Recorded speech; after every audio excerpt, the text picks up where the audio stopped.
mga pariente, isang magandang umaga. Nandito po tayo ngayon sa swine farm at yan, pinapagana na po natin yung po ating CCTV. Mabuti na lang one click na din mga pariente. Ito na po. Sa ngayon, gagawin po namin, i-configure o sisiruhin namin po yung mga kung saan nakatutok po yung ating camera. Ito po si ating farm manager, siya na pong bahala kung saan po niya gustong itutok po yung ating yung ating mga camera.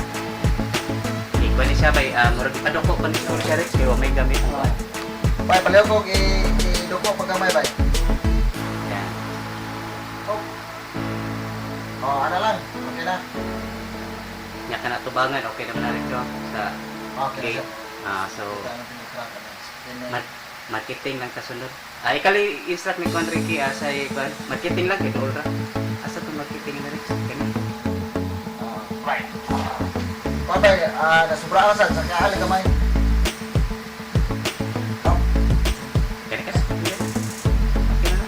Dito ta lang bukid, okay na. Fix na. Sige ba, ano lang, okay na.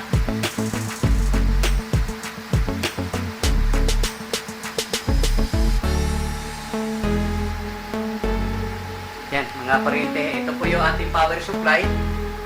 Ito po yung nagsusupply sa bali walong camera po natin. Kasi hinihiwalay po natin yung ibang camera natin doon nandoon sa malayo. Bye. Ayan, pinapit sa atubang sa gate. Ito po yung ating DVR. Ang gatubang sa gate kay okay na siya. At sa ngayon po, hindi pa po ito yung monitor na gagamitin po natin kasi habang yung camera, yung marketing, ataya dyan sa marketing, bay. yung pong ating monitor mga pariente, nandoon po sa opisina, nasa harapan po nito. Nasa likod po kasi tayo kasi ito ho talaga yung proper. Yung po ating kumbaga yung pong ating pinakautak po ng ating CCTV system nandito sa loob. Hindi po accessible po ito sa mga tao. Yung makikita lang po na yung monitor na nasa opisina, mamaya sisilipin po natin. Sa ngayon po, temporarily, yung ginagamit po natin yung monitor para pag-configure lang po ito mga pariente. I-configure po natin, itututok po natin kung saan yung nakasiro in yung po ating camera. Pero hindi po ito yung monitor na gagamitin natin. Nandoon po, naka-install po sa harapan. Ubos ng gamay, bay, gamay ra. Ano lang. Makita. Ang yang i-zoom ni mo, Rex. Pero dili man moro gid iyang kuan, pero palitan kamatay video mo ginunta. o pag nya pwede sa nimo inagakuan magkuha pag kopya i-zoom nimo. Pero kani siya ma-zoom ni siya o musud ka sa iyang menu. Oo. Pero musud ka sa iyang menu, mura sa kag musud kag password, pwede mo ka basta-basta makasud ani. Sige na tagaan kag password para in kaso gusto kang nakay person nga pwede nimong i-zoom. Ganti kag password ro na ako nang nasit na pag-password ani. At silipin ho natin saglit mga pariente dito po sa opisina. Ayan. Ito po yung ating ito po yung office po natin dito po sa ating swine farm. At yung pong monitor talaga nandito. Ito po yung gagamiting monitor. At sa ngayon, yung ginamit na monitor doon sa likuran, pang lang po yun, pang configure. Kasi ito talaga yung monitor na permanente. Ayan. Ito po si kasamang Bia. Kaway-kaway naman Bia. Shout. Ha? Ni-intern ka na day, anak. Ayan. Ito po yung opisina, mga pariente natin. Medyo kalat ng konti. Kasi busy yung mga tao rito, kaya medyo kalat.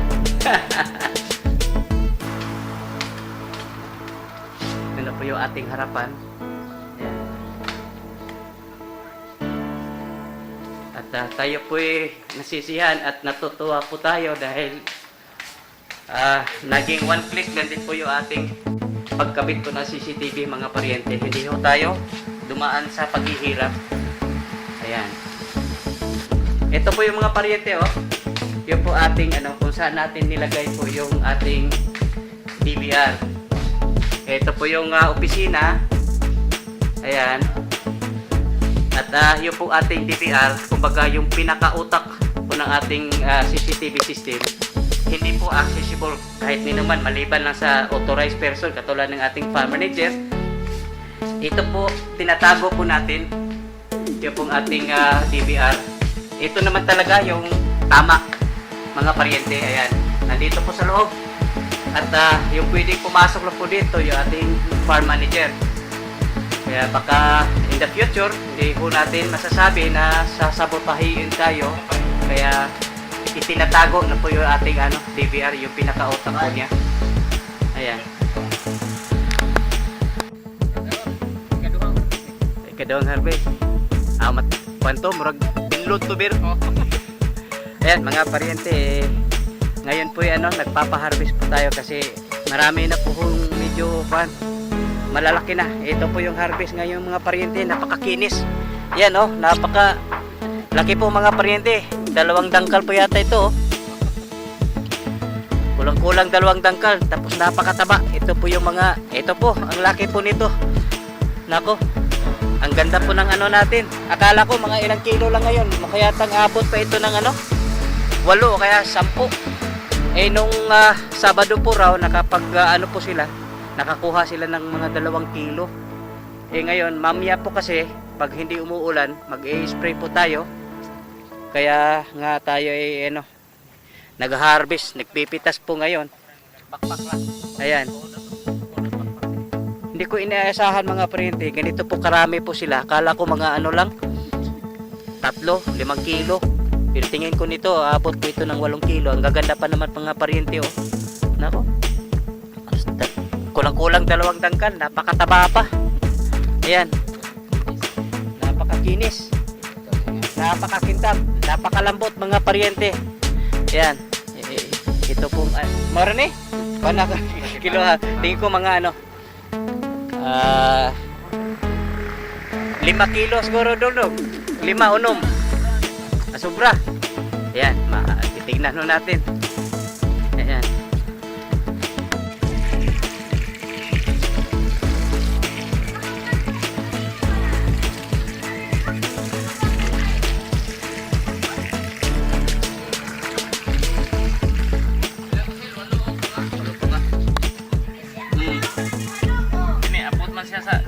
Di, abot yung ta, day. Muna di balik ko uban kay Juan Bernardo ingon nga balik ko siya pero ang ubang balik ko kanang liko asyo ta nakasugod siya. Way tama. Ano? Hilom-hilom na buloy.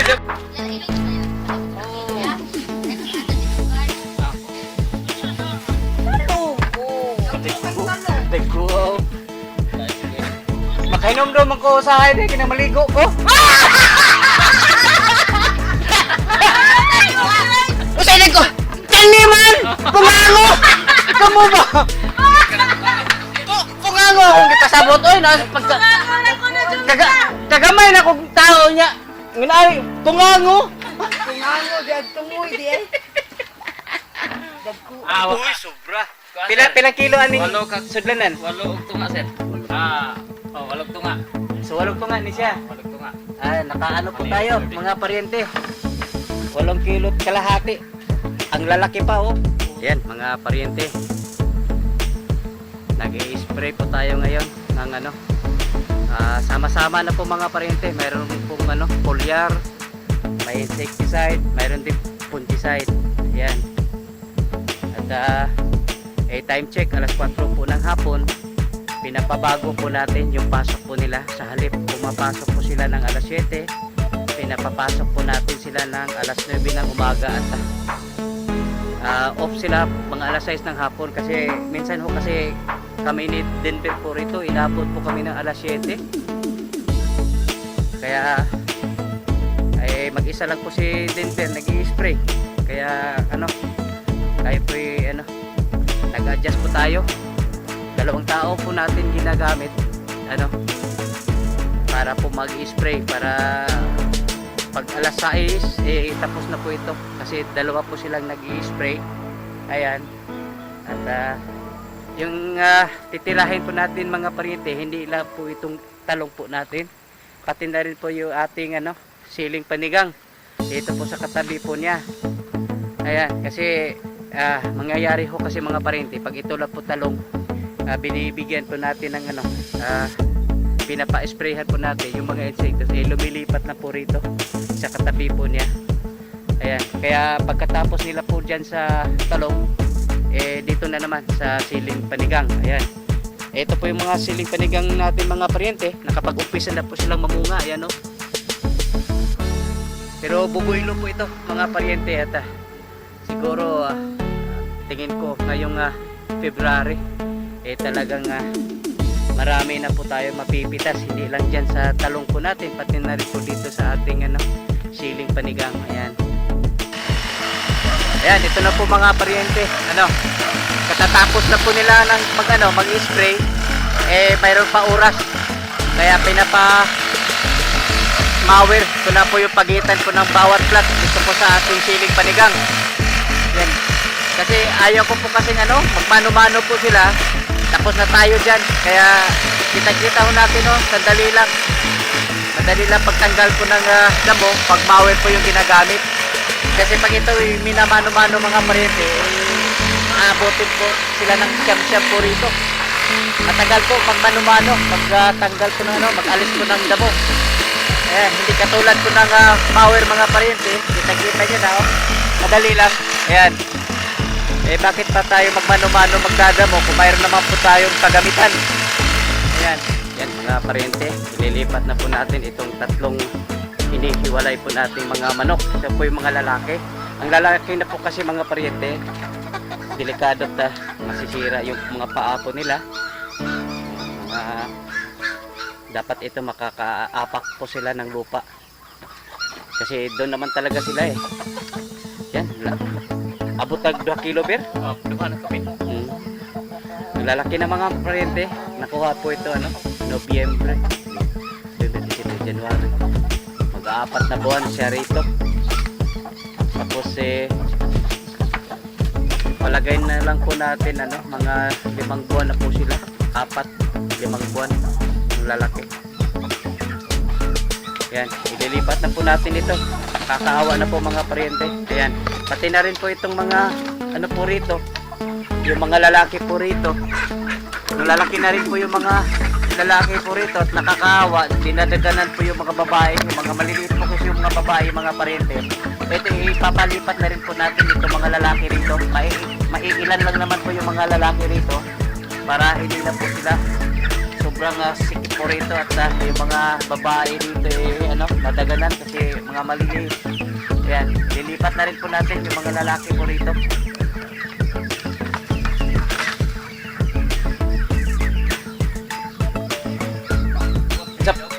Pas lang na Ben? Mulagi kay layo-layo. Oh. Ang iapil sa taning para usan lang kabirada. Wala mga lalaki para makabuilo na itong bayad rin. Yung ilog sa kuwan ilog sa beach ba?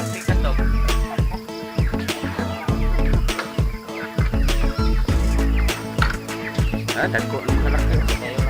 Di para po ang mga bahay hawa po At itong mga lalaki po rito mga pariente, para hindi po sila magko-crossbreed, hahanapin po natin sila ng yung mga alaga natin noon na talagang mamimili po tayo yung magagandang lahi po doon at yan ay ipapares natin dito, i-cross natin. Ayan. Masa, kilo na po.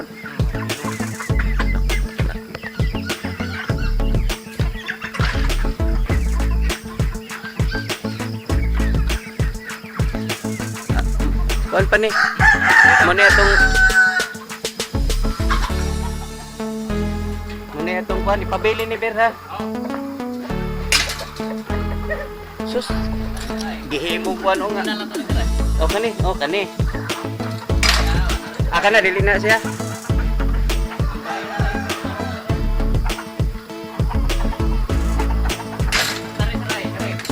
Original pa na. Pagi. Pero, Conver, ayaw. Kuha na siya. Murag, di ko kursunada niya. Kaya medyo, kuha naman siguro ni siya, Ber. Dili ni original. Liwat na ni siya. Ganun, gilain na ni Mutoyo. Oh. Kanito ha, dili na siya, kuhan.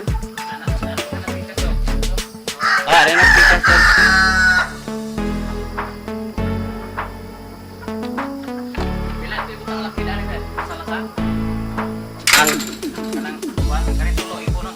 Ay, puna na tulo. Ailan na ikuan kay gibuwag ra ba? Basig mag-kuan per. Kailan ning initan ning dili nila ka grupo, kuan maguni sila god kanang tingin na ni mag-ilhanay. Mao nang tulo dito dagko no.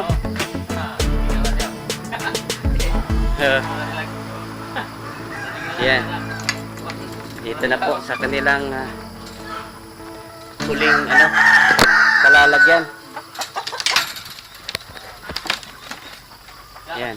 Oh, naninibago po sila mga parente oh. Parang yung balik ko yung mga tiil biro. Wala lagi na daot tigil. Ay mauli pa siguro ni. Bata pa man. Wala ko na po buhi ko na diha og ano pila na diha dog. Ay sirado sa upo to dog. Ang ganda po nating paitugan mga parente oh. Mga parente. Ito po yung mga dati po nating mga blade. Mamili po tayo nito ng kasing edad po doon sa ating dinala ngayon. Asam di able. So,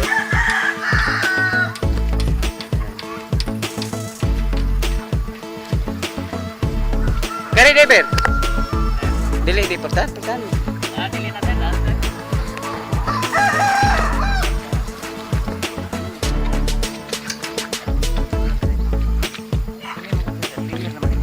Oh, ay dagko na gini uban kana oh.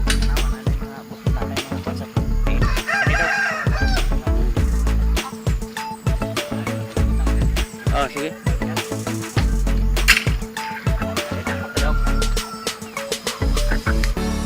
Kanino guys? Kanado ka na. Guwapa kay na oh. Yan kay mga edad-edad na niya.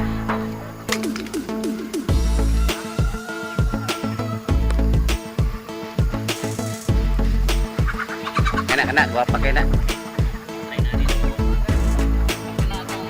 Punta na sana dito sa Tumoy. Kinatumbiyan katong tulong nga dagko.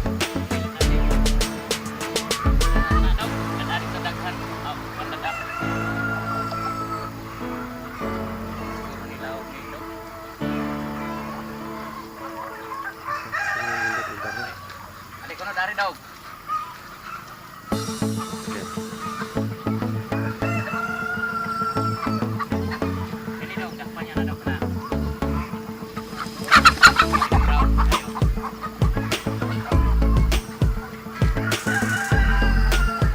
Agrabihas.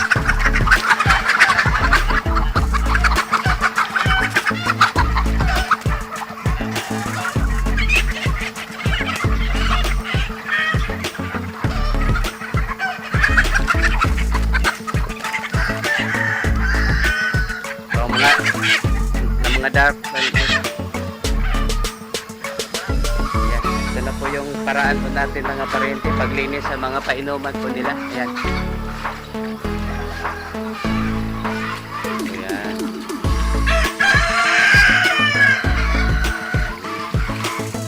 Okay ra kaday ha. So, karon lang ko hilak ko eh.